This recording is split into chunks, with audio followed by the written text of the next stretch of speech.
What it do, man? It's your boy Battle Truth coming to you live and direct from the Battle Truth headquarters. Let's get right off into this, man. Dizaster takes to social media and began to contemplate on his background and his past, or what happened in his life. According to Dizaster, he had a lot of losses that brought him to a place of contemplating on the choices he made in his past and things he did in his life, and he wished he could change and take back a lot of things. He also said that he don't want to be a bully when it come to battle rap no more. He don't like that reputation. He took a lot of losses as a result of those things happening. And very much so, I could agree to that, man. Very much so. When him and Mav fell out, that was terrible. That reminded me of like the Pac and Biggie situation. Not so much as the violence, but how you had two sides daring each side not to come, not to come. Which every time I think about that, that's stupid to me. Ain't no way in the world, as Biggie Small, Puffy finna convince me to go to the West Coast, especially California, where Tupac was just at. It ain't even been a year since this man been dead. This man only been dead for like 5, 6 months. I'm his enemy. The whole industry knows this. They got songs talking about when I get here, they gonna kill me. I don't give a damn what's out there. If you even asking me to go out there, I'm looking at you differently, thinking you trying to kill me. But he was young and he wasn't knowledgeable of these type of things in life, and it cost him his life. He would have always, for the most part, been safe on the East Coast in New York, where he was loved at. Where he was loved at. And everything in California is in New York, if not bigger in New York. So there's no way I would have ever went to Cali. I would have ever went to Cali and Biggie Small. I don't give a damn what Puffy said. This is similar to what the same thing with Math and Disaster, and why I understood what Disaster was saying. Because Math and Disaster,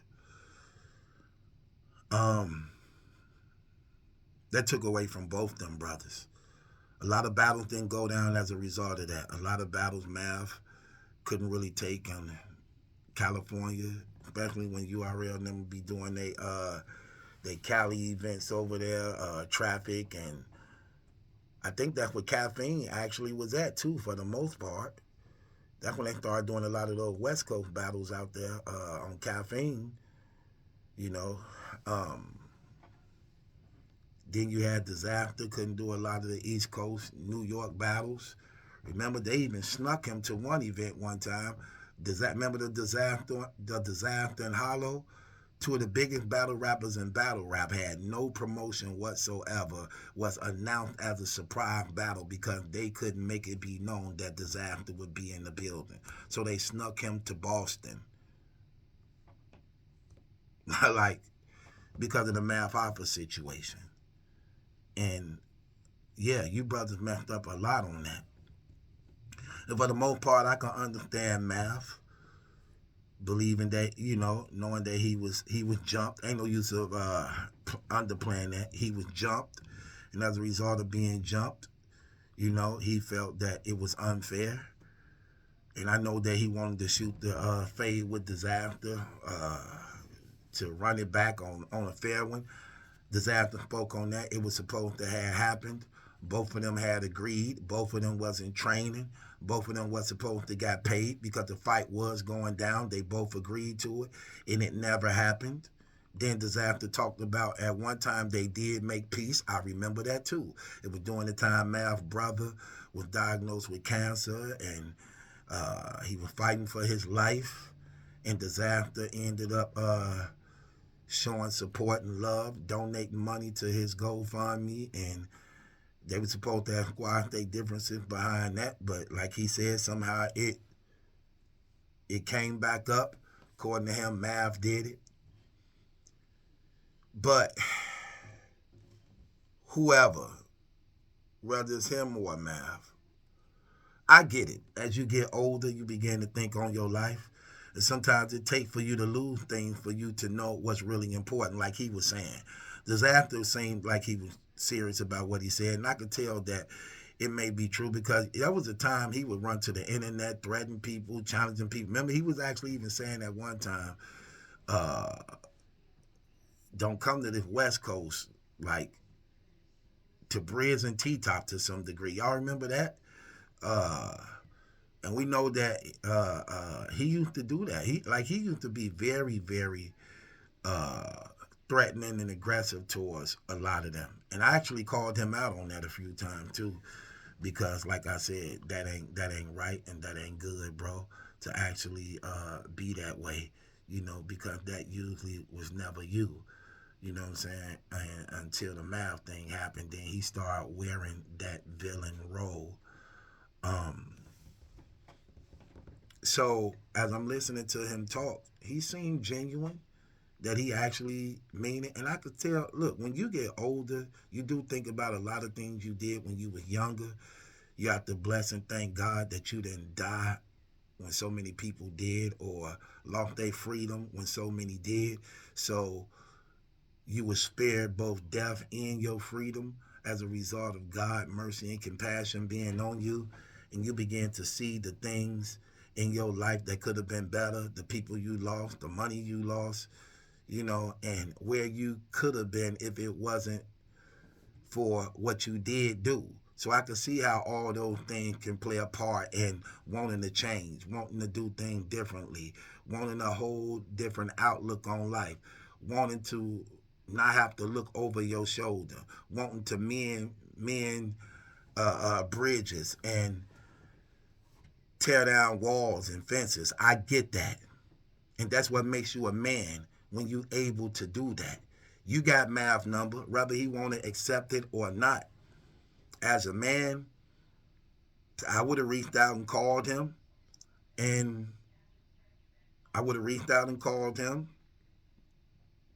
He doing bigger things in his life now. Y'all both doing bigger things in y'all life now. Put aside the ego, pride, and arrogance. Don't worry about what social media say. In fact, that's a hell of a stand to make on social media in an era where so many people ain't man enough to do these things, to make peace, to actually show that brother and sister can put aside their differences for the greater good, to actually become friends rather than enemies, when it's so rare to come across these type of things. You know, I would rather win a brother than make an enemy. If I have a problem with somebody, I ain't got no problem with reaching out to that brother or sister. And if I'm wrong in the matter, saying that, hey, I was wrong. I was wrong for what I said. I was wrong for what I did. If I could publicly wrong you or shame you or embarrass you, then I can publicly apologize and actually mean it. I have done that before.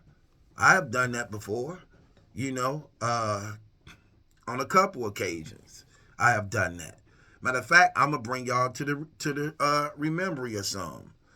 Uh, I remember when what was it? Oh, when I really didn't know much about battle rap and social media, because I wasn't never really a social media type of person. So when I first came, I remember when I used to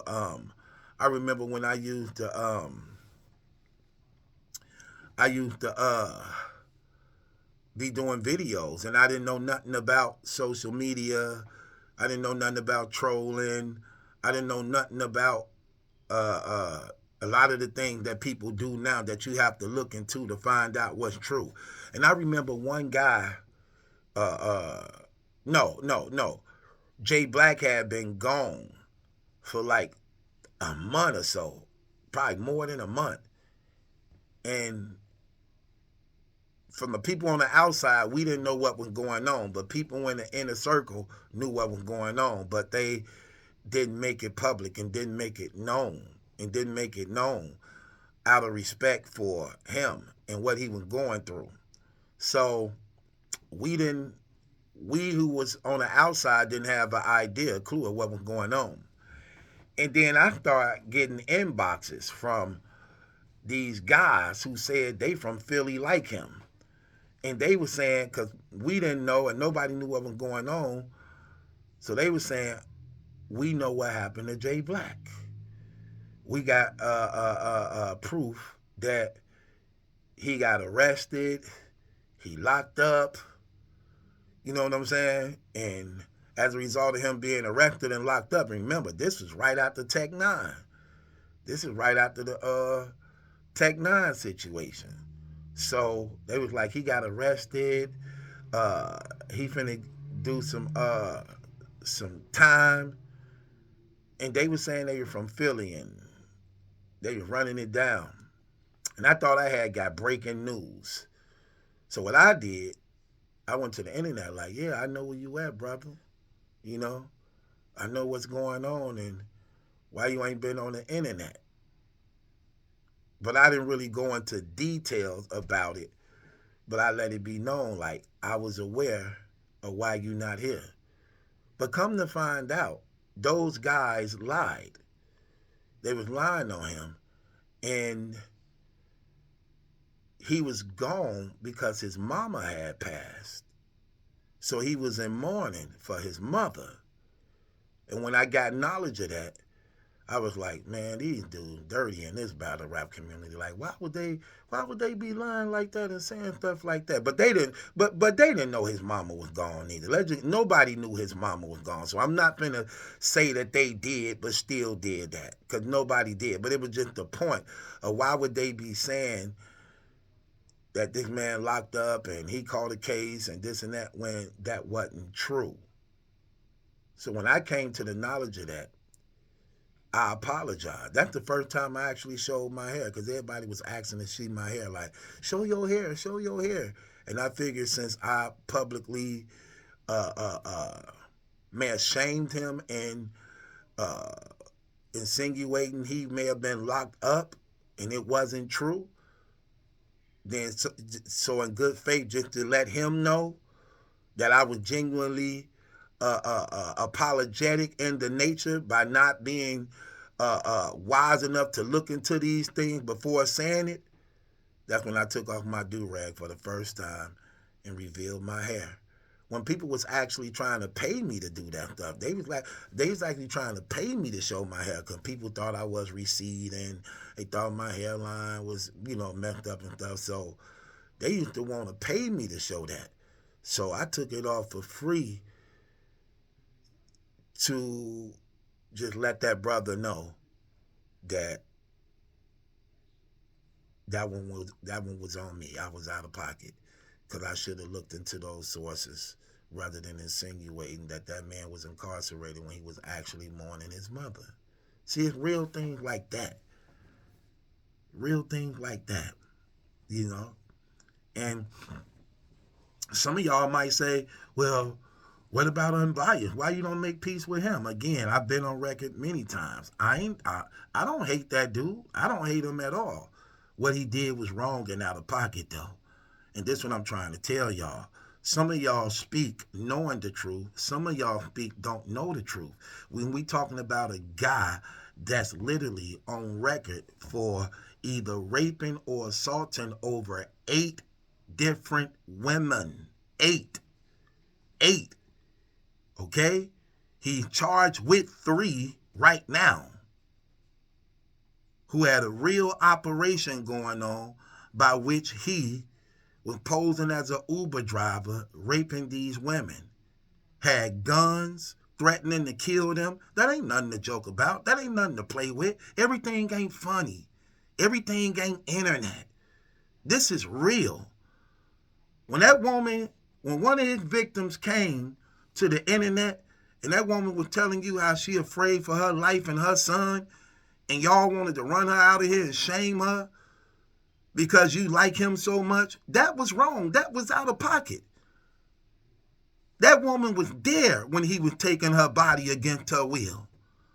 That woman was there when that man told her to shut the fuck up before I kill you. That's written in the paperwork. That woman was telling the truth when she said she went to a mental home as a result of those things. But she had been being abused on top of that. That ain't nothing to play with. That ain't no game. And for him to sit here and try to act as though he's some victim and he's being wrong, no, I'm not finna let you feel that way.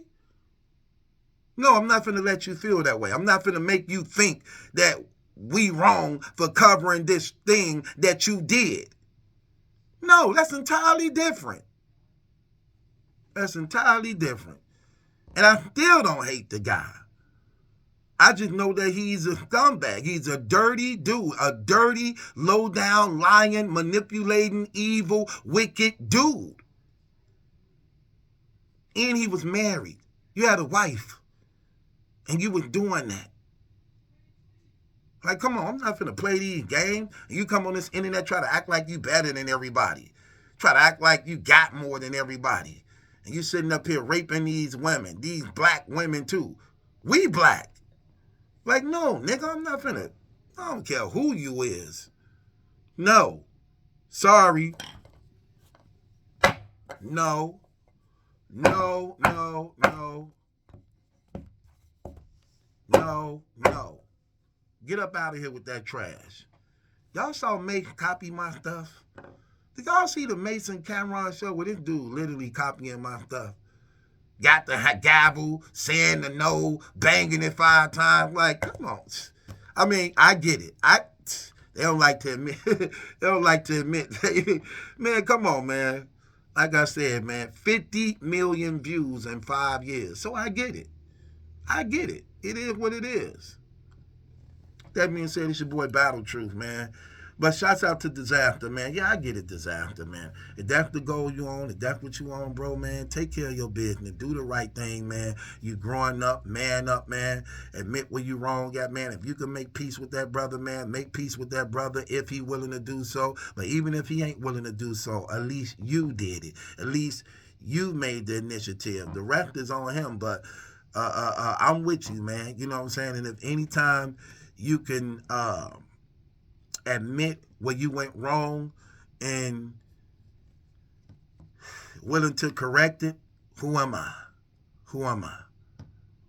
I ain't no better than you, brother. So I'm all for you, man. I hope y'all can make peace and finally leave those things alone and never go back to visit it again, because I think y'all could be 2 good brothers who could do a lot of big things if y'all put aside y'all differences and do the right thing. I think that'd be real good, man, for the culture and for the world to see. When this world is so evil, all it wants to show is the negative. With that being said, it's your boy Battle Truth. It ain't my judgment, that's a question. It's yours. Subscribe to Battle Truth.